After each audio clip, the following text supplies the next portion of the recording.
Hello students, आज हम 12th class की थर्ड यूनिट का एक इम्पोर्टेंट क्वेश्चन करेंगे। तो आज का टॉपिक है दंड चुंबक की अक्षीय स्थिति में चुंबकीय क्षेत्र की तीव्रता। बिल्कुल इसी जैसा क्वेश्चन हम फर्स्ट चैप्टर में पढ़ चुके हैं। उधर वैद्युत द्विध्रुव था, उसकी जगह दंड चुंबक है, और उधर विद्युत क्षेत्र की तीव्रता थी, इधर चुंबकीय क्षेत्र की तीव्रता है। इसका मतलब केवल शब्द और संकेत चेंज होंगे, मेथड सेम रहेगी। तो यदि ये वीडियो पसंद आए तो लाइक और शेयर जरूर करिएगा, और यदि चैनल सब्सक्राइब नहीं किया है तो चैनल को सब्सक्राइब जरूर कर लें, जिससे कि आगे के वीडियो आप तक पहुंचते रहें। तो शुरू करते हैं दंड चुंबक। तो सबसे पहले हम डायग्राम बनाएंगे। तो माना कि ये एक दंड चुंबक है, इसके दो ध्रुव हैं, एक N ध्रुव और एक S ध्रुव। दोनों ध्रुवों के बीच की दूरी माना कि 2L है। ये दंड चुंबक का डायग्राम है। अब दंड चुंबक की अक्षीय स्थिति मतलब अक्ष, तो दंड चुंबक के दोनों ध्रुवों से होकर जाने वाली रेखा ये उसकी अक्ष कहलाती है। तो अक्ष पर हमें एक बिंदु लेना है। मान लिया बिंदु P है। इस बिंदु P पर हमें चुंबकीय क्षेत्र की तीव्रता निकालना है। तो दंड चुंबक के मध्य बिंदु, बीच वाला बिंदु O से P तक की दूरी मान ली स्मॉल d है। O से P तक की, O से N तक की दूरी L होगी, और O से S तक की दूरी भी L होगी, क्योंकि N और S दोनों ध्रुवों के बीच की दूरी 2L है। O मध्य बिंदु पर है, तो आधी दूरी L और इस साइड की भी आधी दूरी L। बिंदु P पर चुंबकीय क्षेत्र की तीव्रता निकालने के लिए पहले हम N ध्रुव के कारण निकालेंगे। तो N ध्रुव के कारण चुंबकीय क्षेत्र की तीव्रता हमेशा आगे की ओर लगती है, दूर की ओर, और S ध्रुव के कारण पास की ओर। तो N ध्रुव के कारण बिंदु P पर चुंबकीय क्षेत्र की तीव्रता की दिशा आगे की ओर होगी, जिसे मान लिया V1। अब S ध्रुव के कारण बिंदु P पर चुंबकीय क्षेत्र की तीव्रता की दिशा ध्रुव की ओर होगी, जिसे मान लिया V2। तो N ध्रुव के कारण V1 और S ध्रुव के कारण V2। इन दोनों में से V1 का मान अधिक होगा, क्योंकि N ध्रुव बिंदु P के ज्यादा पास है, तो इसके कारण ज्यादा तीव्रता लगेगी। अब V1 और V2 एक ही रेखा पर और विपरीत दिशा में कार्य कर रहे हैं, इसलिए इनका परिणामी उसी रेखा पर मिलेगा, लेकिन जो ज्यादा होगा उसकी तरफ मिलेगा। तो परिणामी हमारा V1 की ओर आएगा, और परिणामी निकालने के लिए ज्यादा वाले में से कम वाला माइनस कर देते हैं, क्योंकि विपरीत दिशा में है। तो परिणामी मिलेगा हमारा V1 माइनस V2। ये टोटल कुल चुंबकीय क्षेत्र की तीव्रता। तो ये हमारा डायग्राम कंप्लीट है। इस डेरिवेशन को सॉल्व करने के लिए केवल 3 स्टेप्स निकालना है। पहले V1, फिर V2, फिर V। 3 स्टेप्स में डेरिवेशन सॉल्व होगा। V1 निकालेंगे या V2, एक फॉर्मूला यूज करेंगे, V equal μ0 upon 4 pi m upon d square. इस फॉर्मूले की सहायता लेंगे। तो शुरू करते हैं इसका आंसर। तो सबसे पहले हम थोड़ी सी थ्योरी लिखेंगे, उसके बाद ये मेथड अप्लाई करेंगे तो आंसर आ जाएगा। तो थ्योरी में हमें लिखना है, माना कि NS एक दंड चुंबक है जिसकी ध्रुव प्रबलता स्मॉल m तथा प्रभावी लंबाई 2l है। इस चुंबक के मध्य बिंदु O से d दूरी पर अक्षीय स्थिति में कोई बिंदु P है, जिस पर हमें चुंबकीय क्षेत्र की तीव्रता ज्ञात करनी है। अब हम शुरू करेंगे डेरिवेशन। तो सबसे पहले V1 निकालेंगे। तो हम लिखेंगे n ध्रुव के कारण बिंदु P पर चुंबकीय क्षेत्र की तीव्रता V1 equal μ0 upon 4 pi m upon d square. उधर जो d है वो दूरी है ध्रुव से बिंदु तक की, तो हमें n के कारण P पर निकालना है। तो दूरी कितनी लेंगे, np स्क्वायर। दूरी की जगह d की जगह फॉर्मूले में np रखा। इसकी जो दिशा है वो n से p की ओर है, तो np वेक्टर दिशा में। अब हमें np की वैल्यू निकालना है। तो जैसे ये पेन है, मार्कर है, इसकी कुल लंबाई 10 सेंटीमीटर है और 2 सेंटीमीटर का ये ढक्कन है। तो ये बचा हुआ पेन की लंबाई 8 सेंटीमीटर होगी, क्योंकि 10 ये पूरा है और 2 ये है, तो बचा कुचा कितना 8। मतलब 10 में से इसको माइनस कर देंगे जो नहीं चाहिए। तो हमें np निकालना है, n से p तक। तो o से p तक d है, लेकिन हमें चाहिए n से p तक, तो ये वाला पोर्शन इतना माइनस कर देंगे और इतना मतलब l। तो np की जो वैल्यू होगी वो होगी d माइनस l।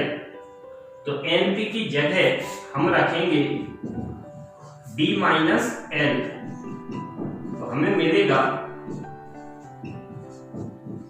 ये समीकरण नंबर 1। ये हमारा V1 आ गया। अब हम निकालेंगे S ध्रुव के कारण बिंदु P पर चुंबकीय क्षेत्र की तीव्रता। तो V1 की जगह V2 लेना है, μ0 अपॉन 4 पाई m अपॉन दूरी S ध्रुव के कारण P पर, तो दूरी लेंगे sp स्क्वायर। और इसकी जो दिशा है V1 V2 की, वो P से S की ओर है, तो दिशा हम लिखेंगे PS वेक्टर दिशा में, या के अनुदिश भी लिख सकते हैं। अब हमें SP का मान निकालना है। तो O से P तक D है और O से S तक L है, तो टोटल S से P तक पूरा इतना D और इतना L, तो टोटल हो जाएगा D प्लस L। तो SP की जगह हम रखेंगे D प्लस L। तब हमें समीकरण नंबर 2 प्राप्त होगा। तो ये वैल्यू हम रखते हैं SP की जगह। तो V2 equal μ0 upon 4 pi m upon SP की जगह D प्लस L, तो D प्लस L स्क्वायर समीकरण नंबर 2। ये हमारी सेकंड स्टेप कंप्लीट। अब हमें कुल चुंबकीय क्षेत्र की तीव्रता निकालना है। तो उसके लिए हम लिख देंगे कि चूंकि V1 और V2 एक ही रेखा में विपरीत दिशा में कार्यरत है, अतः बिंदु P पर परिणामी चुंबकीय क्षेत्र की तीव्रता V बराबर V1 माइनस V2। अब मान रख देंगे समीकरण 1 और समीकरण 2 के। तो V इक्वल V1 का मान समीकरण 1 में था μ0 upon 4 pi m upon D minus L square, और माइनस V2 की वैल्यू ये है μ0 upon 4 pi m upon D plus L whole square. अब इन दोनों में से कुछ कॉमन दिख रहा है, तो वो कॉमन ले लेंगे हम। तो B इक्वल μ0 अपॉन 4 पाई दोनों में है, और m भी कॉमन आएगा, तो इधर ऊपर से सब कुछ चला गया बाहर, तो 1 बचा, नीचे b minus L square minus 1 upon b plus l का होल स्क्वायर, ये कॉमन लिया। इसके बाद हम LCM लघुत्तम लेंगे, तो b equal μ0 upon 4 pi m, लघुत्तम हमें मिलेगा d minus L square into d plus L square. अब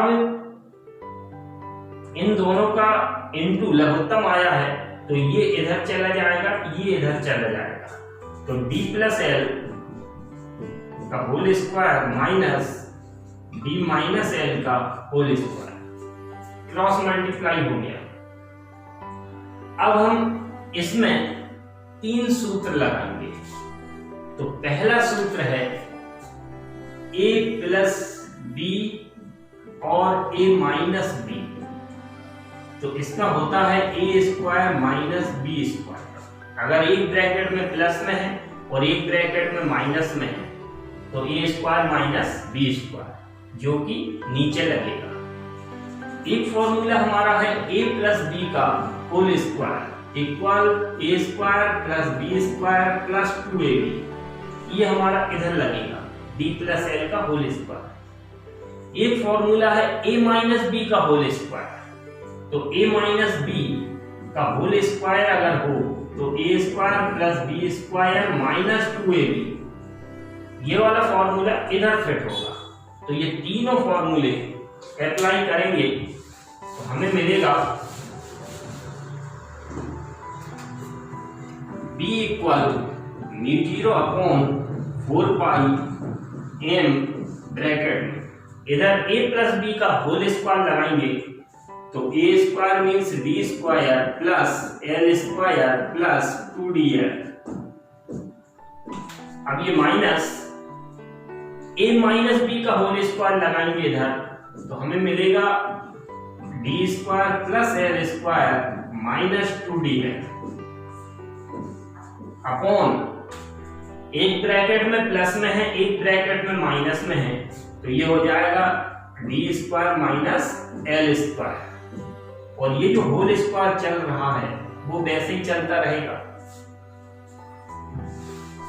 अब अगली स्टेप में हम माइनस का अंदर मल्टीप्लाई करेंगे, तो चिन्ह बदल जाएंगे, तो b equal μ0 upon 4 pi m b square plus l square plus 2dl minus, minus का अंदर मल्टीप्लाई होगा, तो minus b square minus l square plus 2dl upon b square minus l square whole square.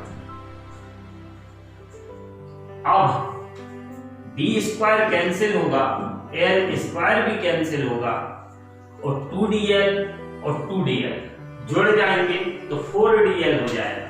तो b equal μ0 upon 4 pi m into 4dl upon में चल रहा है b square minus l square का होल स्क्वायर।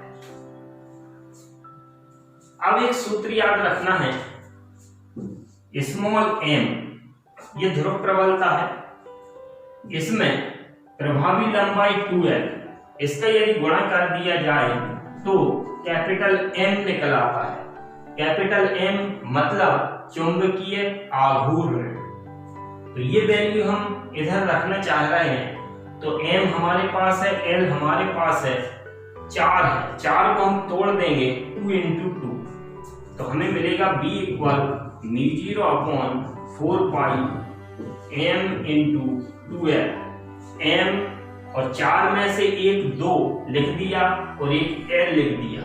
अब हमारे पास जो बचा है, इसका एक 2 बचा है और एक d बचा है, तो 2 और d बचा हुआ है, तो m to l ये पास पास लिख दिया और जो बच गया वो लिख दिया, और अपॉन में वैसे ही d square minus l square का होल स्क्वायर।